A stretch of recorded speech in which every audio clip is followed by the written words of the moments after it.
Well, hello there, and welcome to another episode of the Middle Country Public Library podcast. Sal DiVincenzo here in the studio with my bewitching colleagues, Sara Hello. and Nicole Rambo. Hello. How is everyone doing this week?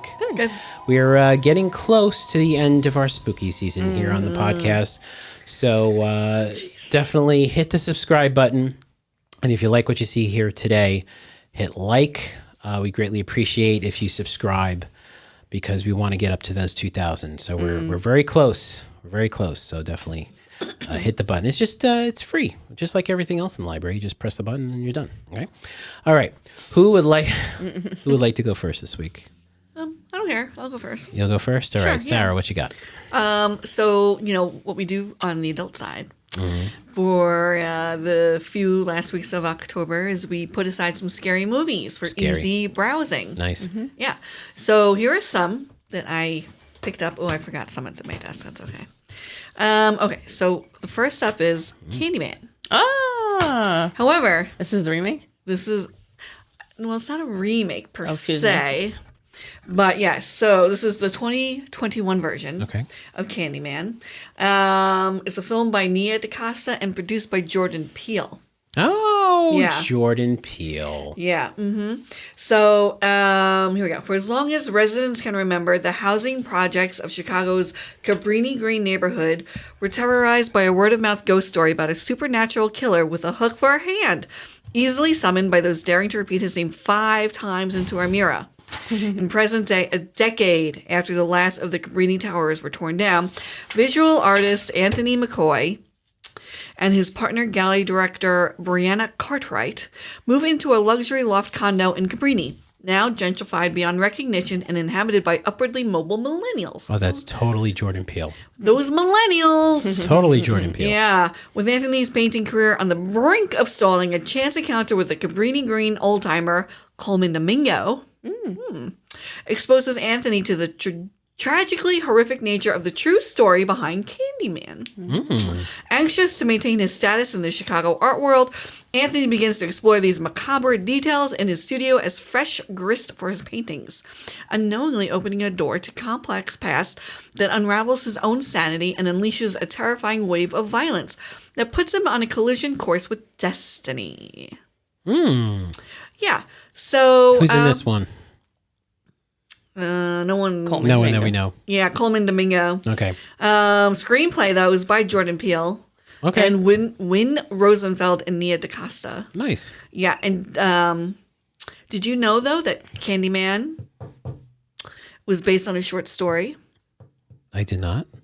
written by Bernard Rose and another short story, The Forbidden, written by Clive Barker. Oh, Clive Barker is very good. yeah. Okay, so that is good. Can you And- imagine? I'm sorry. Can you imagine if there was like a demon that came if you looked in the mirror in the morning and you're like, man, I don't look good today. I don't look good. I don't look good today. I don't look good today. No, because that's what I do in the morning. No, Are you the Okay. demon? I was going to Is that your say. family? I am. No, I'm saying the demon comes. And does what? Helps you look better or makes you look worse? No, it's just like, hey, Just like, you look all right, bud. Cheer up. yeah. Yeah, You look as good as me. yeah, I was going to say, the demon would be like, and Let's go out and have a party. and Tony Todd is in this. Tony Todd. He was the original Candyman. Oh, really? Oh, that was Yeah. nice. They brought him back. Well, they had to. And didn't he pass away? He did. Yeah. Oh, no. Yeah, the actor passed away. Does he play the Candyman, or does he play like some sort of I silly cannot. some silly cameo, I cannot say. like an actual Candyman selling candy? Oh, no. They do better than All that. right, Okay, good, so then we have The Collector. Okay. This is a cult classic, if you will. All right. 2009. The Collector. American horror film written by Patrick Melton and Marcus Dunstan. Directed by Dunstan. Okay. Stars Josh Stewart, Michael Riley, blah, blah, blah. People we don't know. Does not matter. The film follows handyman Arkin O'Brien. His name's Arkin. Who, in order to pay a debt, decides to rob a house, as one does. Yeah. Only to find out somebody with far more sinister intentions has already broken in and rigged it with multiple traps. Ooh, that sounds good. Yeah. So this was supposed to be kind of like Saw adjacent, like in the Saw movie Saw realm. world? Yeah, the Saw world. So it's supposed to be like an origin story for John Kramer, but we know it's not. So one night, a married couple, Larry and Gina Wharton, return home and discover a large trunk upstairs. Opening it, they are horrified by its contents before being attacked by an unseen assailant. Ooh. So who is the collector and what does he collect? You must watch it to find out. I will say, like Saw, is a little gruesome. Okay. So if you're into like, you know, If you like gore. gore. Well, that's not super gory, but it's good. All right. So here's another Classic. cult classic. Okay. Wes Craven's The Serpent and the Rainbow. Wow. Wes Craven, right? Okay, so this is 1988. These are all gems, by the way. Gems. You will not. According to the horror movie queen of Middle Country. I mean, you won't be disappointed, but okay. So it's a 1988, directed by Wes Craven. Is loosely based on a nonfiction book of the same name. So guess who's in this movie though? You can't tell kind of by the cover. No. Because don't bury me, I'm not dead. Yeah. Bill Pullman. Really? Yeah, that's Bill Pullman right there. Nice. Yeah. So, plot. In 1978, a Haitian man named Christophe mysteriously dies in a French missionary clinic while a voodoo parade marches past his window. The next morning, Christophe is buried in a traditional Catholic funeral. A mysterious man, dressed in his suit, who was outside Christophe's hospital window on the night he died, is in attendance. As the coffin is lowered into the ground, Christophe's eyes open and tears roll down his cheeks. 7 years later, Harvard anthropologist Dennis Allen, Bill Pullman, is in the Amazon rainforest studying rare herbs and medicines with a local shaman. He drinks a potion and experiences a hallucination of the suited man from Christophe's funeral surrounded by corpses in a bottomless pit. You can't have a good movie without a shaman, right? Local shaman. So this is about voodooism. Voodooism. Voodooism. What was Nice. that one? Oh, Skeleton Key. That was a good one. Yeah. I like that one. This is, a little different than Okay. that. But yeah. Like voodoo, though. Yeah, but this is in Haiti. That's in New Orleans. Oh, true. But yes, voodooism. Yeah. Sinister. Okay. This is very good. Okay. Okay. So 2012. 2012. It has my man Ethan Hawke. Oh, okay. He's in it. Yeah. Okay. He's a struggling true crime writer whose discovery of snuff films depicting gruesome murders and strange supernatural elements in his new house puts his family in danger. Yes. Something sinister. Yes. And it takes place in Pennsylvania. Oh, that's like Sinister just by itself. Yeah. And there's Sinister 2, and I believe a 3. But Wow. the best one is the first one. First one. Yeah. This is 12, you said? 2012? 2012. Wow. It's very good. I would watch it. It's terrible to think. When you say 2012, I'm like, oh, yeah, it's a couple years ago. No. Yeah. So I have 2 in here. Silent Hill and Silent Hill Revelation. I know I've talked about these before. Yes, you have. But do you know that there's a new Silent Hill coming I did not. in 2026? A sequel? Or I like think a so, retelling? because it's Return to Silent Hill. Return to Silent Hill. Something yeah. like that. Something. You're going back. Hopefully it'll be Return to Total. Profitability. Nicole, do you not like these? No. Okay. I don't remember. I feel like I don't even remember seeing that. I feel like I might have saw the first one, but They're very good. So you're like, Silent Hill. It's a video game. There's a video game. Okay. Yeah. Okay, so based on the best-selling horror action game, Silent Hill stars Radha Mitchell, who is a model turned actress. Nice. Yeah, as Rose, a desperate mother who takes her adopted daughter Sharon to the town of Silent Hill in an attempt to cure her of her ailment, like she sleepwalks or Okay. something like that. After a violent car crash, Sharon disappears and Rose begins her desperate search to get her back. She descends into a fog of smoldering ash into the center of the twisted reality of a town's terrible secret. Pursued by grotesquely deformed creatures and townspeople stuck in permanent purgatory. They are. Yeah, it's really bad. Yeah. Rose begins to uncover the truth behind the apocalyptic disaster that burned the town 30 years back. Dare to step inside the horrific town of Silent Hill, where darkness preys on every soul and hell's creations await around every corner. Yeah, and I will tell you the ending. It's jaw-dropping. Really? Of what? The first one? The first one. You just Okay. like, oh my God. Really? Yeah. Okay. Like, what? Okay, Yeah. so is And this... it's not like, it's a little gory, Okay, I was going to ask you. Yeah. but it's not like hostile Okay. human centipede. this one doesn't grossness. end in like a car, does it? Or I'm thinking of The Fog. Remember that movie, The Fog? Fog was terrible. It was maddening. Yeah. Is it like that? No. Oh. Okay. No, it was more. I was like, That was depressing. Yeah. It wasn't scary. It was just like, but also the people were just, so yeah, but no, it goes there. Okay. And you just go, what did I just see? no, all right, I'm good on all these. Okay.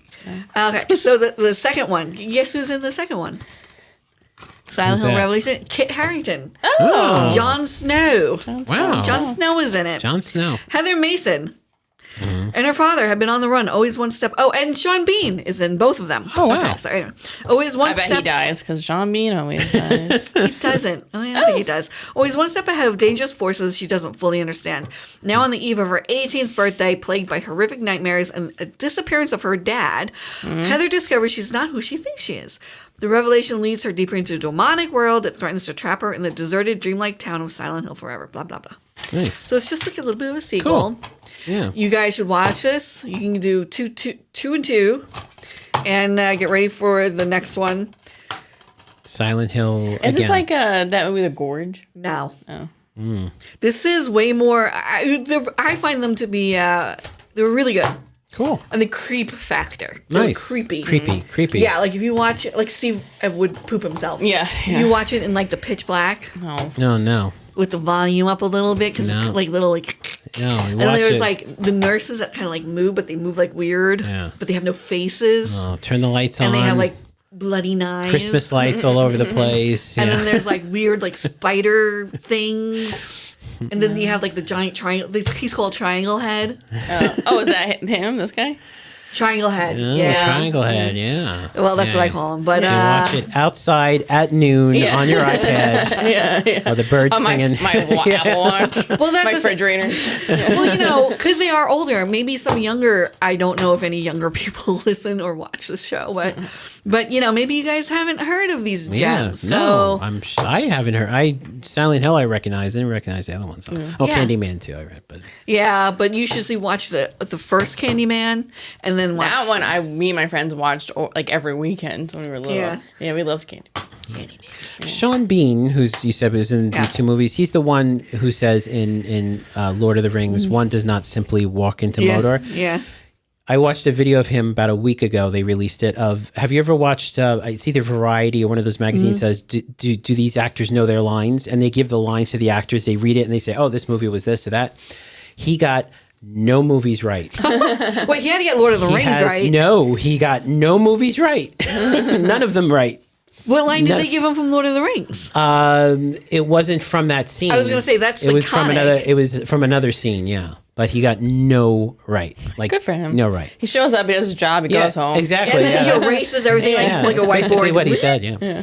All right. Well, thank you, Sarah. Yeah, sure. Nicole. Yeah. Horoscopes. Horoscopes. It's that time of year. I haven't done it in a while. And I'm not good. Especially since it's on the title card, is very important. Yeah. I'm going to do a little bit differently. Me and ChatGPT obviously worked this one out together. Oh, nice. Okay. So tell me if either of these relate to you. Uh-oh. Are they sign specific? Horoscope sign specific? Okay. They are horoscope sign specific. All right, here we go. An unseen pattern clicks into place this week. Someone will praise a talent you keep under wraps. Beware of overcommitting on Wednesday. A small sign of your commute hints at a goal you can reach. Okay, that's the first one. The second one.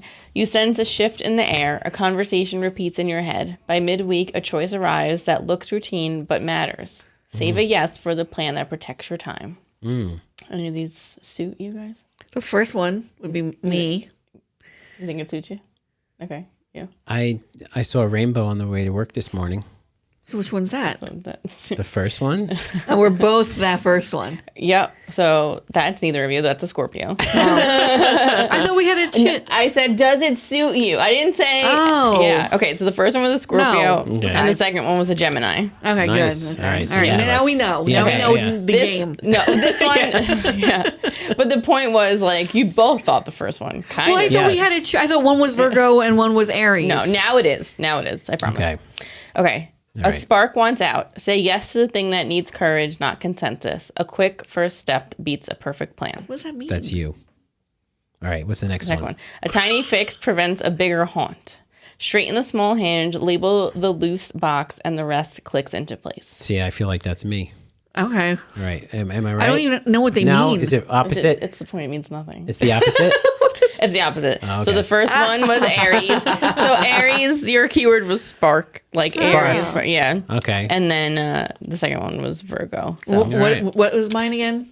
a tiny fix prevents a bigger haunt. Straighten the small What does hinge, that mean? A bigger haunt? a bigger problem. Yeah. So And plus, it's spooky time. yeah.